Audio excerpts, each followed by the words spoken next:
Hello friends, आप सभी का आज की क्लास में स्वागत है।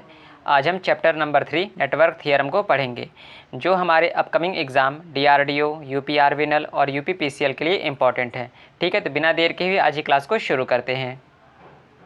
सबसे पहले जानते हैं हमें कौन कौन सी थियरम्स को पढ़नी है, क्योंकि हमारे जो थियरम्स होते हैं वैसे तो 11 होते हैं, 11 होते हैं, लेकिन हमें जो पढ़ने होते हैं यानी कि जो हमारे सिलेबस में होते हैं वो सिर्फ 5 हैं। ठीक है, वो कौन कौन से थियरम हैं जो कि एग्ज़ाम में पूछे जाते हैं और हमारे सिलेबस में भी हैं। तो पहला है थेवेनिन्स थियरम, दूसरा है नॉर्टन थियरम, तीसरा है मैक्सिमम पावर ट्रांसफ़र थियरम, चौथा है सुपरपोजिशन थियरम और पाँचवा है मिलमैन्स थियरम।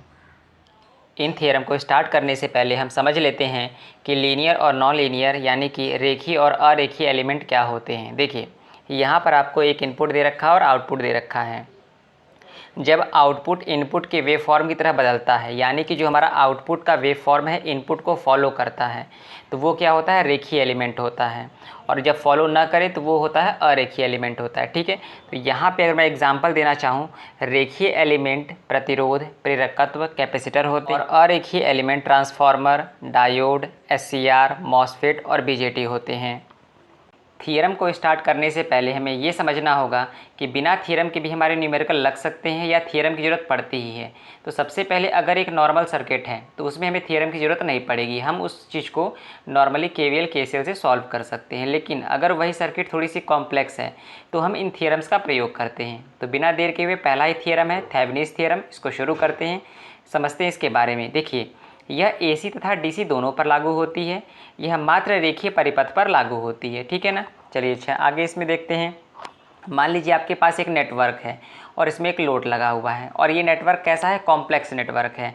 अगर इस कॉम्प्लेक्स नेटवर्क को हमें इजी करना है तो आपको सबसे पहले इस थेवेनिन्स थ्योरम का प्रयोग करके आप इसको एक वीटीएच लेंगे और इसके सीरीज में आरटीएच एक रेजिस्टेंस को ले लेंगे, पूरे सॉल्व करके कॉम्प्लेक्स सर्किट को। अब देखिए, यहाँ पर अगर हम इसको एक इक्वेशन में लिखना हुआ तो आई एल इक्वल टू हो जाएगा हमारा वीटीएच टोटल वोल्टेज अपॉन में आरटीएच प्लस आरएल। ठीक है, अब इसी फार्मूले का इस्तेमाल करके आइए देखते हैं कुछ हमारे कॉम्प्लेक्स नेटवर्कों की कैसे हम इसे इजीली सॉल्व कर सकते हैं। ये रहा आप सभी के सामने पहला क्वेश्चन। इसमें लिखा है थेवेनिन्स थ्योरम से आईएल का मान ज्ञात कीजिए, यानी कि इसमें जो लोड प्रतिरोध है 6 ओम का, उसमें बताना है कितने एम्पियर की धारा बहेगी। ठीक है, तो ऐसे क्वेश्चन को हल करने से पहले हमें पता होना चाहिए कि वीटीएच का मान और आरटीएच का मान हम कैसे निकाल सकते हैं। तो चलिए पहले सीखते हैं कि कैसे वीटीएच को निकाल सकते हैं और कैसे आरटीएच को निकाल सकते हैं। देखिए, ये रहा आपको वीटीएच ज्ञात करने का तरीका। देखिए, यहाँ पे आप सबसे पहले जो भी लोड रहेगा उसको रिमूव कर देंगे, हटा देंगे वहाँ से, और वहाँ पे हम वीटीएच लिख देते हैं। और यहाँ पे देखिए माइनस और ये प्लस। हमें पता है जब ये एक ओपन हो गया तो इसमें कितने एम्पियर की धारा बहेगी, हमारी 0 एम्पियर की धारा बहेगी। ठीक है, और इस वाले में हमारी कितने एम्पियर की धारा बहेगी, यही 2 एम्पियर की धारा बहेगी। ठीक है, चलिए हम इस प्लस पॉइंट से चलना शुरू करते हैं। चाहे तो आप प्लस पॉइंट से चलना शुरू कर सकते हैं या माइनस पॉइंट से चलना शुरू कर सकते हैं। अगर मैं यहाँ का पहला साइन ले रहा हूँ तो इसका भी पहला ही साइन लूँगा। ठीक है, तो चलिए मैं यहाँ पे माइनस वीटीएच से चलना शुरू करता हूँ, माइनस वीटीएच प्लस। अब देखिए हम ऐसे चलेंगे यहाँ से, ये आउटर से, क्योंकि अब इसका कोई रोल ही नहीं, क्योंकि इसमें 5 ओम में कितने एम्पियर की धारा बह रही है, 0 एम्पियर की। तो यहाँ पे कितना वोल्टेज जाएगा, 0 हो जाएगा। तो यहाँ पे देखिए हो गया 0 प्लस, यहाँ पे हो जाएगा देखिए 2 प्लस, और यहाँ पे 10 इक्वल टू में 0।